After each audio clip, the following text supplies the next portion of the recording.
Good afternoon. My name is Cynthia Harvey, and I'm the Counselor for Public Affairs at the U.S. Embassy in Athens. I'd like to thank all of you for joining us for this timely discussion of the film Hamilton. Our embassy had a fantastic opportunity. The Bureau of Educational and Cultural Affairs at the Department of State and Disney reached out to us to offer us the opportunity to host screenings of the film here in Greece. It's one of the most celebrated Broadway musicals of all time. So we were just really delighted to be able to share this opportunity with so many friends here in Greece. So I hope you enjoyed the screening. We're thrilled now that you've joined us today for this discussion of some of the main themes that came out of this musical. Before we begin our program, I wanted to just take a moment to go over a couple of just small administrative items.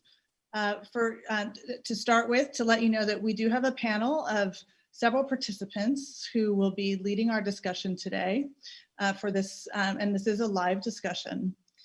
We'd like to invite you to submit questions.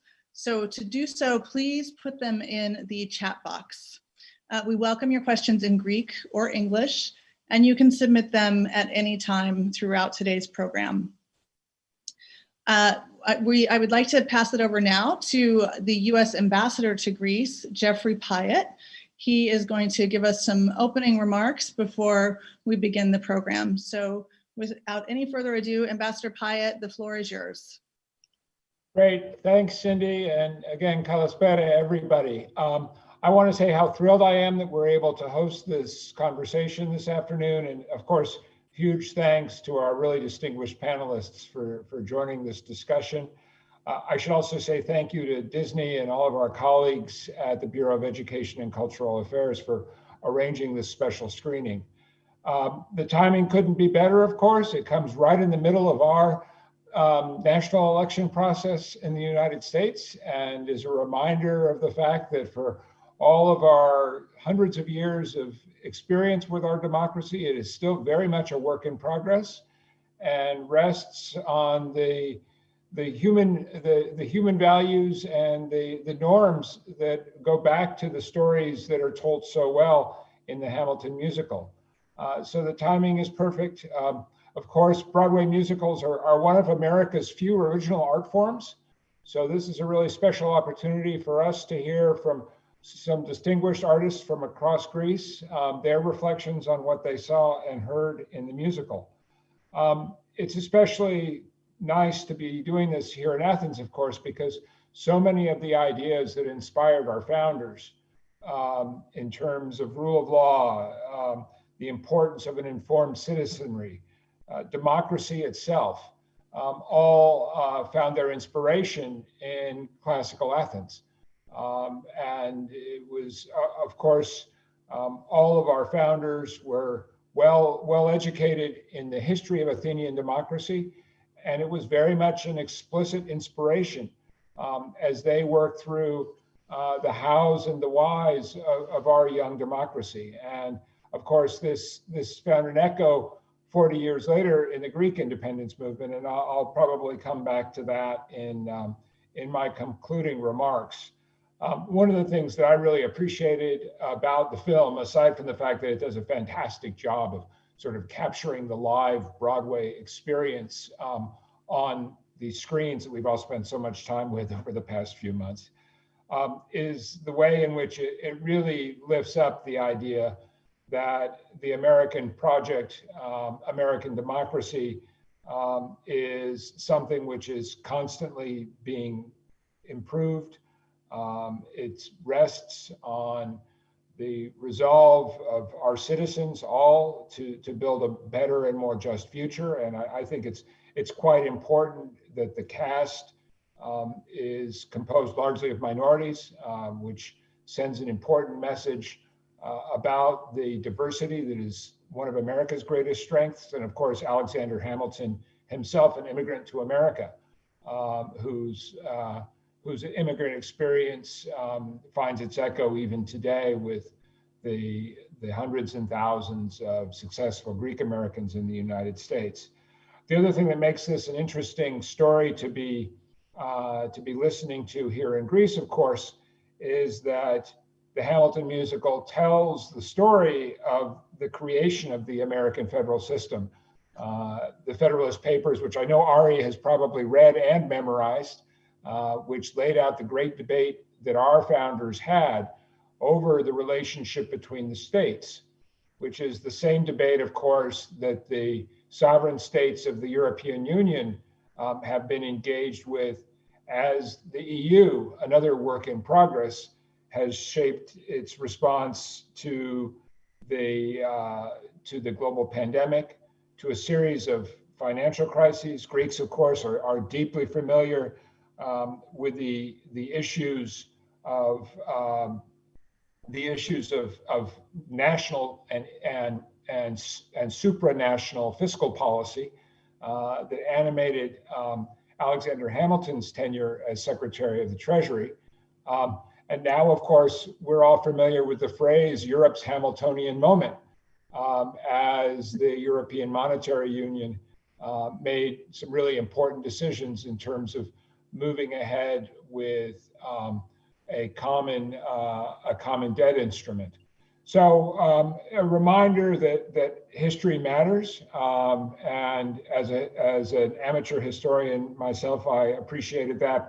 But what I really appreciated is that Hamilton is just a wonderful story, fantastic music, the way in which it blends Broadway traditions with hip hop, and I'm sure all of the panelists and experts will do a much better job than I could ever do of highlighting that. So what I think I will now do is pass the microphone to Professor Rapatzikou, who will take it from here. And again, thanks to everybody for joining us this afternoon. Good afternoon to everyone, and greetings from Thessaloniki. This is Tatiani Rapatzikou from the Department of American Literature and Culture at Aristotle University of Thessaloniki. My warmest welcome to the members of our panel, and a special thank you on behalf of our panelists to the event organizers for the kind invitation. I'm delighted and honored to have on our panel today His Excellency Geoffrey Pyatt, U.S. Ambassador to the Hellenic Republic, Dr. Irene Mountraki, dramaturg, theater critic, head of drama, library, archive and international relations departments of the National Theatre of Greece, Dr. Aristotle Tziampiris, professor of international relations at the University of Piraeus and president of the Council for International Relations Greece, and Idra Kayne, singer and actor with 2 album releases and several participations in theater productions. Welcome once again. This is going to be a 30-minute discussion with questions addressed to our speakers, with emphasis placed on politics, performance, music, character dynamics, cross-cultural connections, as this emerged from Lin-Manuel Miranda's Broadway production that we all had the opportunity to watch a few days ago by the Disney streaming. And at the end, as it has already been mentioned, we will be happy to receive some of your questions and engage with our panelists for further insights. So I'd like us to move ahead with our discussion, and I'd like to open the floor to all our speakers with a question that has to do with your general impressions. What attracted you the most the first time you watched the film? And I know that Dr. Tziampiris has a personal insight that he may also want to share with us as regards the production. So I'd like to start with Ambassador Piatt. Sure. Well, I'll be really brief because I really want to hear from the artists, and of which I am not one. I think everybody remembers that Catherine Marini interview where I pointed out that my mother is actually a Juilliard graduate who sang at the Metropolitan Opera, and one of her great disappointments was that I inherited 0 artistic DNA. So I think what I would highlight, and what really was driven home for me in watching the film is the way in which the cast are able to bring to life the pull and tug of young American democracy. And I think the point that's so important to remember is that American democracy was not inevitable.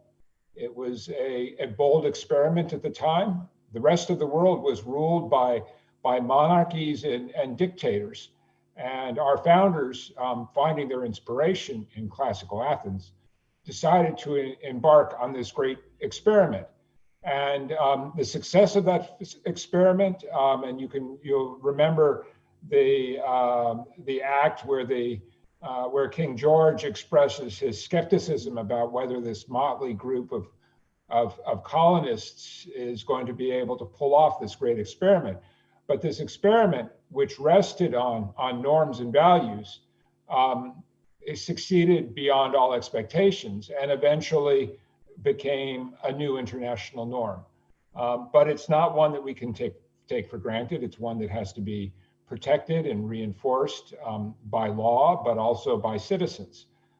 So I was really impressed at how the production captures that tension and the degree to which the success of our democratic experiment really rested significantly on the human drama among our founders and the decisions that they made at a time when even the survival of an independent American republic was doubted by some around the world. So all of which are lessons that Greeks and Americans, of course, hold in common, but also are relevant even today to how we sustain our democracies.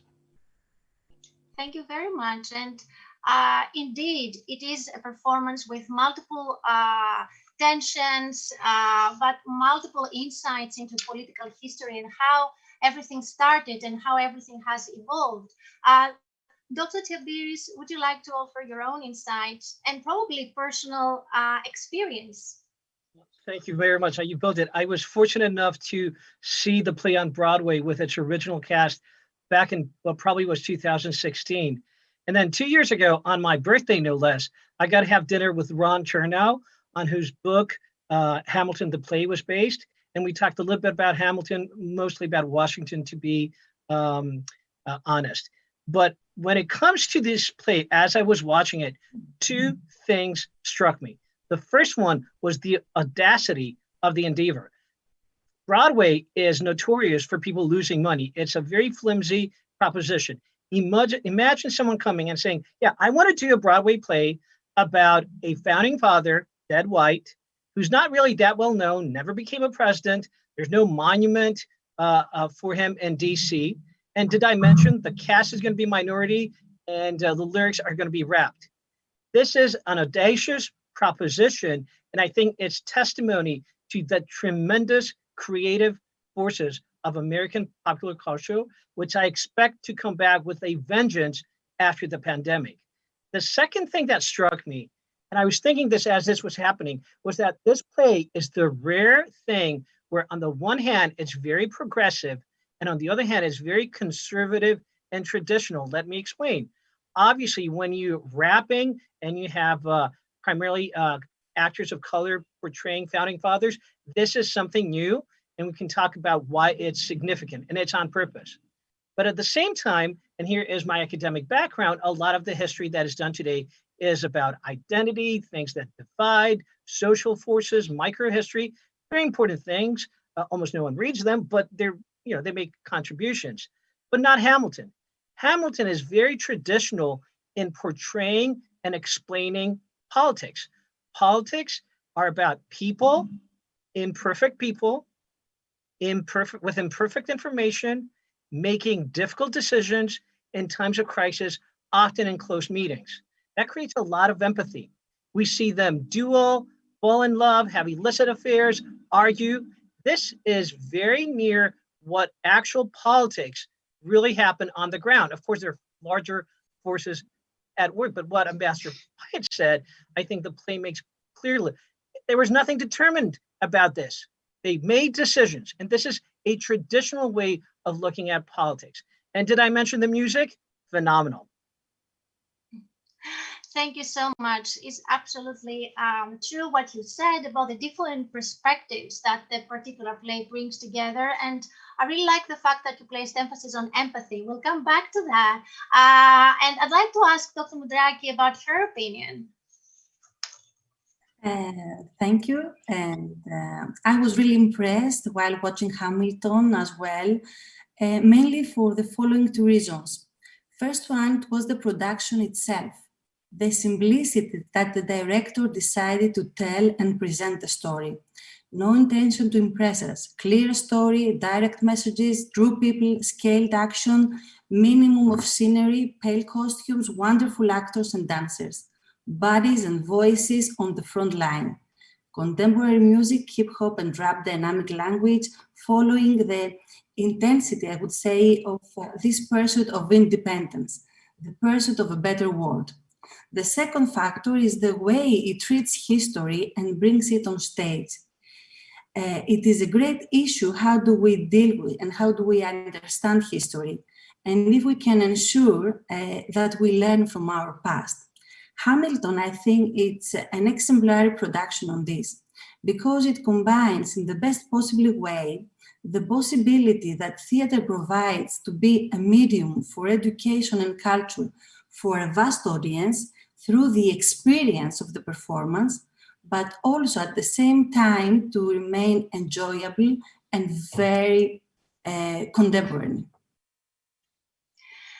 And of course, it's, as you said, it has all these elements that give to the play its power, its tension, but also resonance. And of course, music is at the center of it. Ms. Kayne, what about you? What has attracted you to the particular performance? Yes. Hello, and thank you for having me on this conversation. Well, of course, the first thing that attracted me at once was the music, because hip-hop is my favorite kind of music anyway. So I found it very, very interesting that an entire musical was based only on that kind of music. And of course, the diversity of the cast. It was the first time I ever saw a musical with well, the majority of the cast were people of color, something that I think that will never happen in Greece. Something will never happen. And of course that it made actually, it was like a really enjoyable lesson of history. I could follow the story. I learned, I didn't even know the existence of Alexander Hamilton, and it was really, really interesting all the way. And I really, really enjoyed it. I think it's the best musical I've ever watched. All the things you have all pointed out brings to my mind a few lines I read in Rolling Stone magazine. It was an interview that Lin-Manuel Miranda gave, and there he emphasizes the role of art in changing people's minds because, as he says, allows us to empathize with people we never empathize with. So would you say that Hamilton does a good job in promoting empathy? And of course here, empathy should be considered from all different perspectives, politics, theater production, and music, of course. So what about theater production? Can a theater performance promote empathy?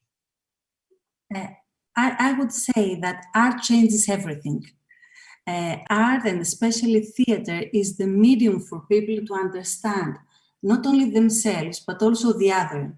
From its origin, almost 3,000 years ago here in this land, theater has a very crucial role to help people understand the world, understand themselves, to give answers on existential questions, to be a shelter, I would dare to say, in dark periods. Every performance can be a unique convey to exploring humanity. Theater, in this way, is a way to provoke ourselves. We can find the chance to empathize with the heroes, to understand them. And the more we understand and emphasize the other, the better we become.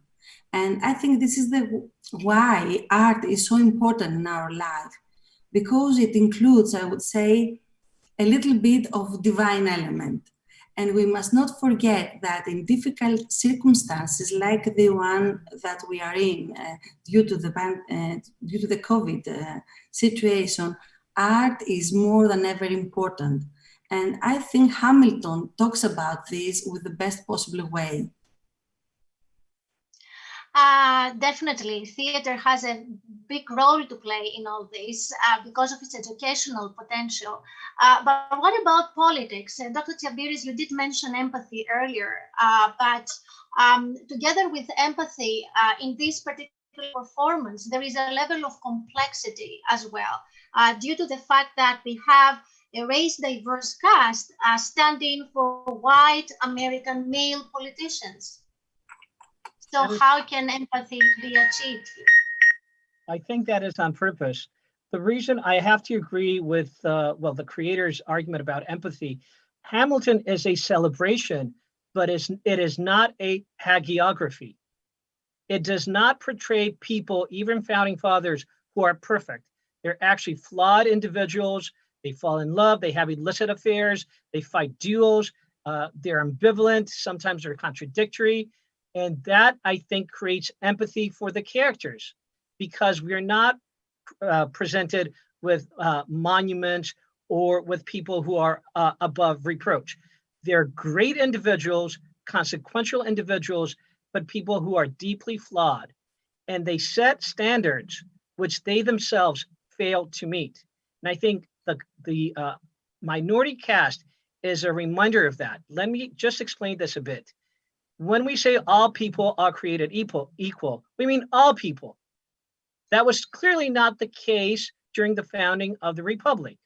In fact, a theme in American history, be it the antebellum period or the Civil War or the civil rights or Black Lives Matter today, is the constant struggle to reach and attain the goals set by the founding fathers. Now, the founding fathers, in my view, did a great service because sure, they set the bar very high. Maybe they themselves didn't meet it, but there's a goal that future generations can try and attain. That's hugely important. But the fact that the cast is multicultural is an implicit repudiation and reminder that these principles are universal. They're not just about white Anglo-Saxon Protestants, but they actually include and should include everyone, regardless of faith, sexual orientation, skin color. And I think the play manages to bring that and thus be very, very relevant. Plus, the great line, immigrants get things done. When people heard that, everyone started laughing.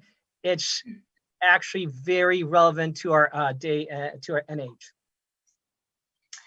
Thank you so much. And we will come back to the characters, because I think what makes Hamilton so great as a production is the way it deals with characters and constructs the portrayal of all these great historical personalities.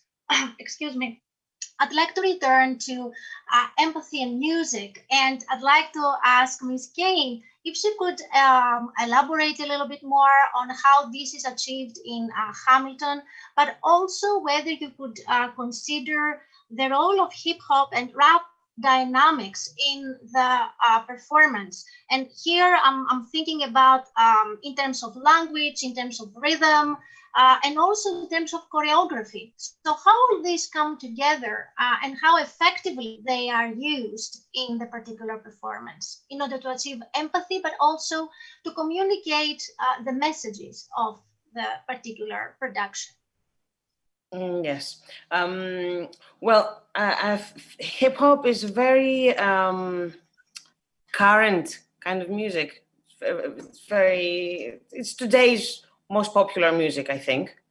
And I think it's the most clever way to actually make the story and the audience's contact with history more interesting. And I think that's why the audience, like me, I'm just the audience, became so interested in the entire story and empathy. I don't know how to say it. It would be so much easier if I could say it in Greek, but I'm trying. I'm really trying. Yes, I think it's such a clever tool to use hip hop music to tell this story and convey these messages. That's what I want to Would you say. say that it makes it more physical, the whole experience? So because the play does deal with ideas that may be also abstract and general, so would we say that this kind of music allows the audience to concretize this kind of experience and feel it in a much more immediate way? Yes, for sure, because also the choreography really helps on that, because every time you listen to hip hop music, you want to dance, you feel it in your body. So it helps a lot. I think it's a brilliant idea. It's a brilliant idea to use that kind of music. And this is bringing me to the next question, which is open to all our speakers, whether a performance like Hamilton can speak, because of all these characteristics, to the heart of a non-American audience. Ambassador Piatt, what do you think? Could this play have the same kind of impact in Greece, for example, as it would have for an American audience?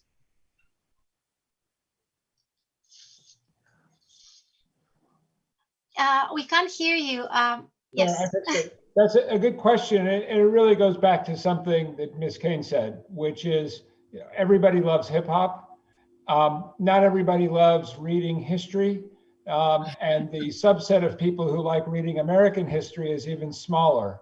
So I think one of the great things about this, and frankly, a lot of historically based Broadway, is the way in which it makes political developments relatable.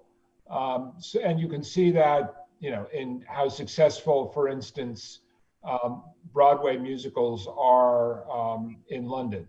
So I think language is, of course, a barrier sometimes, but the language of music and art is universal. So I think that's the real brilliance of taking this very important and interesting to some people history and putting it into a musical context. Mm-hmm. Thank you so much. And this is helping me to turn to Dr. Tziampiris and address this question, but at the same time, he could help us understand the historical and possibly cross-cultural affinities that there are between our country and the US through the lens of the war of revolution in America or the Greek War of Independence. What kind of qualities these particular events enable the director to bring back to stage and familiarize the audience with, and even an audience that is not American? Mm-hmm. Yes. The first part of the question is, of course, it resonates with audiences who are not strictly American. Music is a universal language. English is the lingua franca of our times. Hip hop is the most popular musical form on the planet. And the principles they're talking about are universal. And most importantly, we talk about a cast of characters that are straight out of central casting. You can't make them up, and you don't have to. They're real. So for me, there's no doubt this can be very popular around the globe. But the very interesting question is, okay, when it comes to Greek history, and we're about to celebrate the 200th anniversary of the Greek War of Independence, what is the connection to Hamilton, the play, and this part of American history? And there's actually a fascinating connection. And Ambassador Piatt sort of like implied this when he said something crucial. When we're talking about this era, the American War of Independence was not something far removed in the past. It was 40, 50 years old. Washington had died, but Madison was alive, Jefferson was alive, Hamilton was alive, of course, and Monroe, who crossed the Delaware with Washington, though not on the same boat as the famous painting shows him, was the president of the United States. The Secretary of State, his father was liked by Washington, and his father was the vice president and second president of the United States. That generation had not passed from the scene. Now, why is this important for the Greek Revolution in Greek history? We have some evidence that is hard to be refuted. First of all, we have a very famous national anthem, the Hymn to Liberty by Solomos. In there, and this is the only thing I've actually prepared, is he references George Washington. My not very great translation, happiness was heartfelt in Washington's land. of the shackles it was reminded, with which it was also bound. So the national poet of Greece is fully cognizant of George Washington and the American Revolutionary struggle, which clearly inspires his what became the Greek national anthem. More importantly, the founding father, the intellectual founding father of modern Greece and of the Greek Revolution, Adamantios Korais, knew Jefferson personally when Jefferson was in Paris. And there's a fabulous correspondence between the two in French. And they talk, the two founders are talking about how do you set a constitution, what things can the American constitutional experience provide the Greek revolutionary forces. So there's no doubt that at an intellectual level, the people thinking about what the Greek state and the Greek identity ought to be were directly linked, cognizant, inspired by the American Revolution and that period portrayed in Hamilton. Let me also quickly add that the Greek Revolution created the so-called Greek fever in the United States, which is all the cities Ithaca here, Athens there. That's the period when these towns get renamed. So it is, as you correctly said, it cuts both ways. And it's just completely fascinating. Thank you so much. And I'm sure that there are other possible ties between the two different the two countries and cultures. And I'd like to ask Irene Mountraki what she thinks about the resonance of this particular performance that could possibly have to a Greek audience, and also to ask her whether she could consider or think of an example of a Greek production equal in popularity to Hamilton that had a similar kind of resonance to the Greek audience. And I'm asking this question also in the context of comparative cultural interest. I think theater has no border, as art has no border. So I'm sure that Hamilton would be a very interesting performance also for Greek people and for everybody, because great art is for everybody, no matter where someone comes from, no matter the educational level, the gender, the color, the nation. Art speaks directly to our heart when it has truth.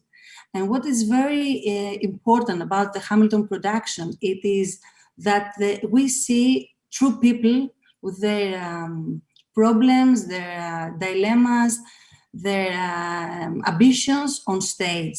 So and it says a true story. It follows a story that starts from somewhere and ends somewhere. It's very important. And so I would like to mention that theater itself is a child of democracy. Theater was born here in Greece when the conditions, when the circumstances allowed it, when people could be, it was possible for people to express themselves, to tell their truth, to defend for their rights. So I think this is a human story. This is a worldwide story. So I am sure that Hamilton is theater for everybody, not just for American theater, as they said that it is an American theater. No, theater is for everybody. I know that Hamilton was a production that had a unique impact on audience and mobilized people taking the message of democracy on the streets. I'm trying to remember an example here in Greece, but I'm going really back in a similar case in the 70s during the dictatorship here in Greece, where a performance entitled Our Great Circus by the playwright Iakovos Kambanelis and the cast of very popular actors was on stage in Athens. And every night it was a musical about the history of Greece. And every night people were going to the theater to attend the show, sing the songs, demand for democracy, even in a way that was a little bit undercover. The show itself became a statement, a political action, and spread the message of democracy. It's interesting how such productions can really, as we said, mobilize the audience. And of course, it's the characters in a play that create this kind of connections.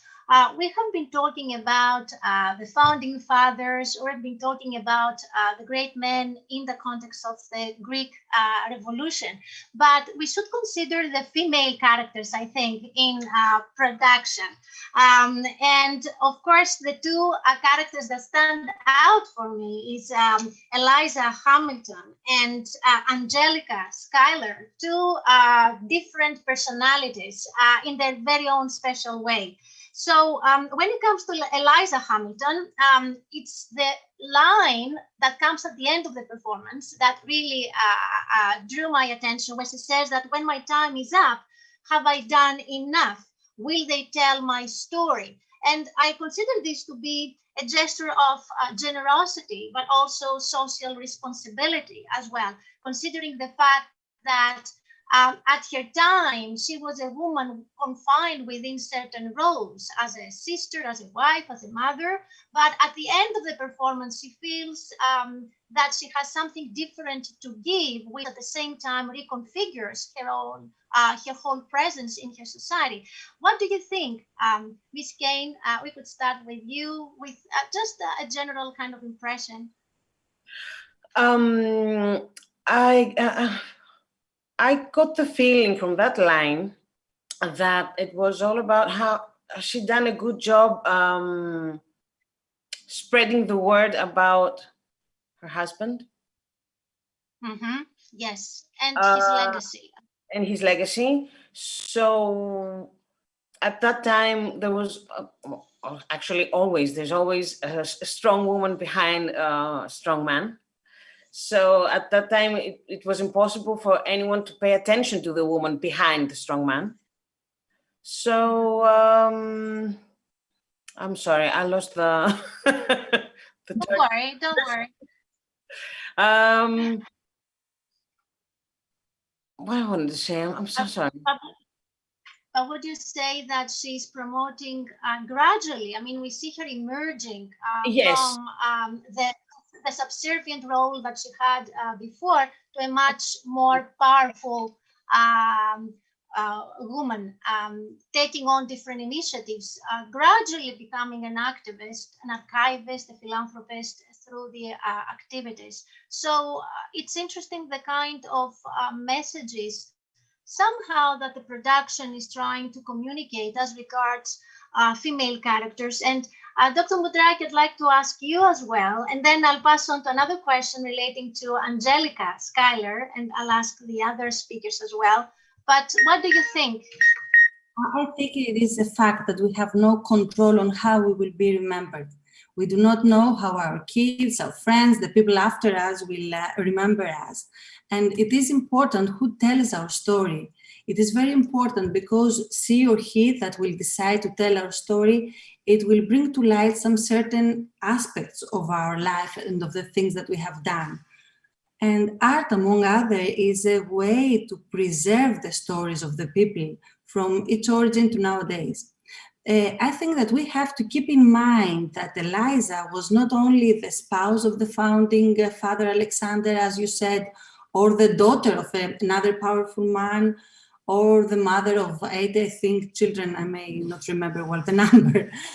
She was herself a very important person, an educated woman, an active and social and irresponsible woman with a lot of philanthropic initiatives. So I think in this specific story, in this relation between Eliza and Alexander, Eliza stays behind, and for another 50 years after the death of her husband, she preserves his legacy. She works on that. At the same time, she do her own job, I would dare to say, in this world. And we are able to see until now the results of this work in our world. So I think through the production, Eliza becomes a person we know, a person that we feel close to. And somehow suddenly we realize that her work, her achievements, her attitude towards life is still here in our present. And I think this, of course, every time that we empathize, as we said before, with someone, we have a motivation. So here with Eliza, we have a motivation to act and to give. Thank you so much. And it's interesting to consider her contribution in relation to Angelica, her sister, who is another impressive character. I would say she's almost like the alter ego, politically ambitious, intellectually perceptive. Would you say that there is a hint here at the role women, and in particular women of color, can play in the future as leaders and decision makers? Dr. Tziampiris? Absolutely. I think that's the point of having Hamilton cast by minorities, Hamilton the play. The point is that it shouldn't matter. It did matter back in the 18th century, but it shouldn't matter. And it will not matter. And we see this with the probable election of Kamala Harris as the vice president, the first female vice president of the United States. And I think that to its credit, this play has strong female characters. It's historically correct in that they were not invited to debate where do we place the new capital or to debate the Constitution. However, they were such strong, powerful women that men who have almost achieved a certain mythical status, their entire lives revolved around falling in love with them, marrying them, trying to be close to them. And that shows how powerful they were. And they had nothing really to they had nothing lesser than these men, except that society had for them a different role back then, not anymore. Mm-hmm. And Ambassador Pyatt?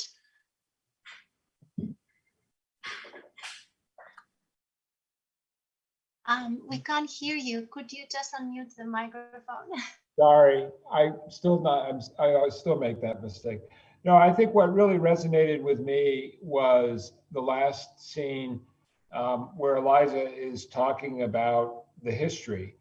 And it reminds me of a principle that I have learned through my own experience as a diplomat. First of all, I'm always struck, and I've been doing this long enough now, that there is history written about some of the events that I was involved with. And you read the history and I say to myself, that's not how it happened. And I think it's a reminder to us of how important it is to actually write these stories down, that the person who has, and Hamilton clearly understood this, the person who has the pen has control. And getting those stories right is caught up partly with our national mythologies, and all of our countries, one way or another, are founded on stories. The United States more than most, because we don't have a single ethnicity. We're a melting pot culture, and so that story, those stories that are told, are really essential to building a sense of national unity. And it happens as part of our education system. It happens in our homes. But it also goes to the point of the importance of getting those stories right, so that we remember both the triumphs, but also the defeats and the imperfections.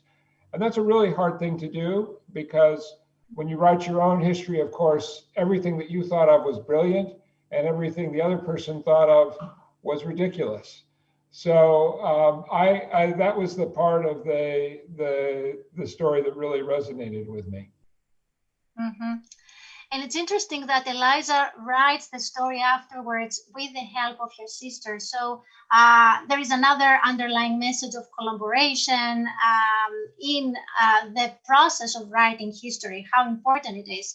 And I'd like to address you one more question, and then I'll turn to the questions I've been receiving from our audience. Whether you think that we have already mentioned and about empathy, about the characters and the way they're presented in the production, with their weaknesses, with their flaws.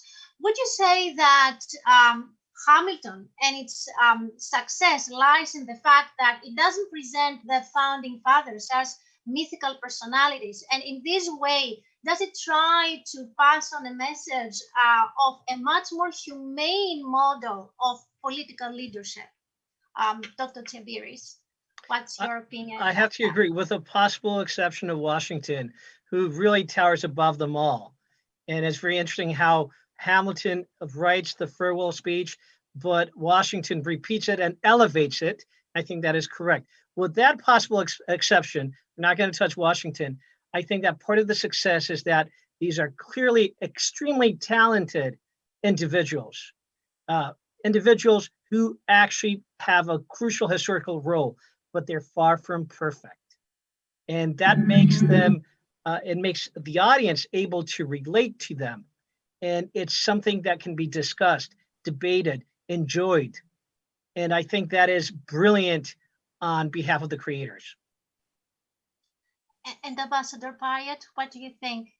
Does in this way the production pass on a message about politics, how politics and how leaders who should be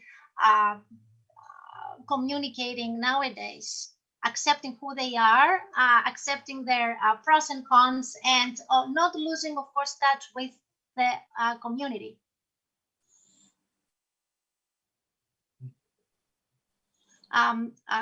Could you please unmute your...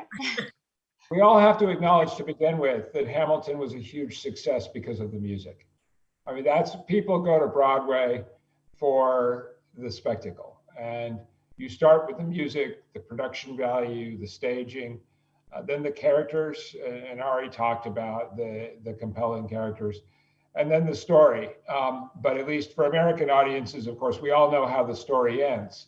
So we're not going to Hamilton for the story, we're going to be entertained, and the entertainment rests on the art. And, you know, again, as Ms. Kayne said, you know, there are very few people who can sit in their chair while a good hip hop song is laid down. So I think it really comes down to that first and foremost, which of course is what Disney did such a good job of capturing in the film.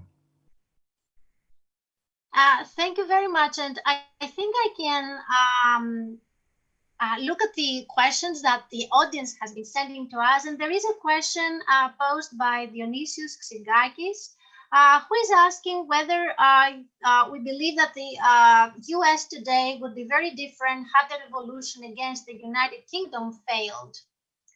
Dr. Tziampiris? Well, there wouldn't be a United States. So yeah, it'd be a very different situation. But you know, it's hard to do counterfactual. It's clear though that because it succeeded, you had a country that became powerful enough that could, in the following centuries, be the country that made the difference in the First World War, the Second World War, and the Cold War. And that's something that people tend to forget. Back when Hamilton was alive, the United States had a smaller population than Greece does today, but it was a very ambitious nation that had a very great trajectory. Mm-hmm. Ambassador Piatt? Yeah, I think I would, again, just echo Ari on these points. And I think, again, the power of the American example. And this, again, connects back to ancient Athens, because there were great debates among our founders about whether it was possible to construct a democracy in a large federal system. There were voices that said, this is ridiculous. You know, classical Athens was a city of a few 100,000, that you can't use this model for a big continental power. And again, that goes to the audacity and the experiment that our founders committed themselves to. And I think one of the most powerful aspects of that American experiment, as Ari explained, for all of our imperfections, and there are plenty of them that we can talk about sometime, the United States leveraged our democratic success to defend and reinforce that model around the world. Most importantly, in the war against fascism in the Second World War, but also very significantly for Greeks through the Truman Doctrine. And the fact that it was here in this small country where President Truman drew a line and said that it will be the policy of the United States to support free peoples struggling against the very different social model that the Soviet Union was trying to impose in its periphery. So even more interesting than the counterfactual about the United States is how different would Greece be today if there hadn't been a Truman Doctrine, if the United States and the American people hadn't committed themselves to support those in Greece who wanted to ensure that Greece did not fall behind the Iron Curtain. So, again, I come back to the point I made at the very beginning, which is the non-inevitability of our democratic success and the degree to which it's incumbent on all of us as free citizens to defend that model at a time when, once again, as in the Second World War with the threat of fascism, you have alternative models that are being advanced and people who are saying, well, maybe democracy isn't so great and maybe this isn't the political model that we should be seeking for ourselves. Mm-hmm. So talking about, thank you very much both for your responses, and talking about democracy, talking about our responsibility towards history. I'd like to transfer to you one more question from our audience. I think we can cover one more question coming from Nikolas Panayotou, who is asking that if you were to shoot a film similar to Hamilton for a Greek historical figure of our War of Independence, which one that would be? And of course, this also brings to my mind another point I wanted to ask you, how risky is when we are staging a production on historical figures? So any response from our audience as we're coming towards the end of our event? Dr. Mountraki, Dr. Tziampiris. Yes, I defer to the theater expert. I don't know who is going to be the hero that I would select, because the Greek Revolution has a lot of personalities, a lot of contradictions, very interesting personalities. I don't know, there's plenty of them that their life would be of great interest on stage. And I think that in the next year, if theaters are open finally, we will have the chance to attend some of these attempts of bringing heroes from the revolution on stage. We have seen already Makrigiannis is a person who has wrote his memories, so very often we see on stage his life. But working with a person, a historical person, it's a risk, not so much, because if I want to be honest, theater is an art of freedom. So there's no obligation to take into consideration anything or to go by the book. Of course, if you choose a historical person, then it becomes an exemplar, an archetype, in order to speak through him or her for the present. So I think in this occasion, we have the obligation to take into consideration the historical frame and the achievements of the person. I don't know, maybe Mr. Tziampiris is more suitable to answer about who is the right person to be on stage. I have one idea. There's an interesting film called Jefferson in Paris. And we could maybe do a film called Pyatt in Paris and get all the debates, and plus you shoot it in Paris, which is a great plus. And you know, there are also too many attempts writing about Ypsilantis at this period. All these are wonderful insights, and I think we come to the understanding how multi-layered the particular production is. And thanks to Hamilton and thanks to your wonderful insights, we have exchanged so many ideas, and we could continue our conversation with so many more things to discover about Hamilton. So I'd like to thank you so much for sharing these views and perspectives.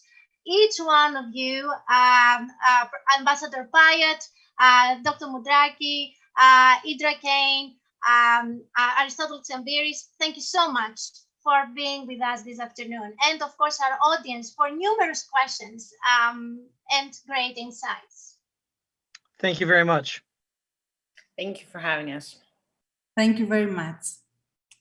And Tatiana, I'll jump in here just quickly to say, we at the U.S. Embassy just appreciate everyone's participation. What a wonderful discussion we just had that just brought out some really terrific themes. And I feel as though we could probably go on for another hour at least, but we are going to wrap up. I also want to offer a very sincere thank you from the U.S. Embassy to Idra Kayne, Irene Mountraki, and Aristotle Tziampiris for joining us as panelists.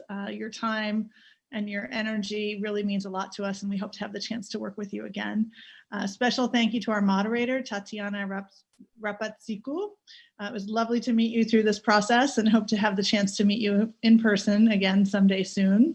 And finally, I'll pass this back to Ambassador Piatt. Ambassador Piatt, do you have any final thoughts before we conclude today? Yeah, thank you, Cindy. First of all, thanks to all the panelists for the terrific comments. Ari, you clearly have a second profession with a film commentator podcast somewhere in your future. I think the one thing I'd like to come back to is something that Professor Mountraki alluded to, which is next year in 2021. And of course, 2021 is going to be an opportunity for all of us to join in the celebration of the Greek bicentennial, which will be a chance for Greek citizens to engage in the same kind of reflections that Americans did in 1976 when I was young and we had our bicentennial. And I think one aspect that I hope people can remember, and when all of you sit down and start scripting out your plays and musicals about the Greek independence war, don't forget the American Philhellenes. People like William Washington and George Jarvis and many others. And what's really interesting to me, and this actually connects to the musical, Ari talked about George Washington's farewell address, and the musical tells the story of how much of that address was actually written by Alexander Hamilton. And the song that goes with that is One Last Time, which really focuses on what was one of the foundational moments of our democracy, Washington's decision not to become a king, not to become a dictator, but to step back and hand the reins of power, which was a very unorthodox approach to governance in those days. But there's another aspect to Washington's farewell address, which is actually the better known aspect in the United States, which was that Washington advised his colleagues on the question of American foreign policy, and basically said, we have a big continent to develop here in the Americas. All of those princes and queens and potentates in Europe are nothing but trouble. So our foreign policy should be inward looking, and we shouldn't worry about the rest of the world. And ironically, that was the sort of founding principle of American foreign policy that Washington left behind. But there was a very strong debate about that. And in fact, it was the first great foreign policy debate that our young republic had came in the 1820s when the Greek independence movement began. And our founders and our early foreign policy thinkers argued among themselves between the advocates of Washingtonian isolation and those who said, no, if our democracy is to mean anything, we have to support other democrats. And in particular, we have to support the Greeks, who are the descendants of the ancient Athenians and are fighting against an Ottoman ruler. And if our democracy is to mean anything, then we have to come to the aid of the Greeks.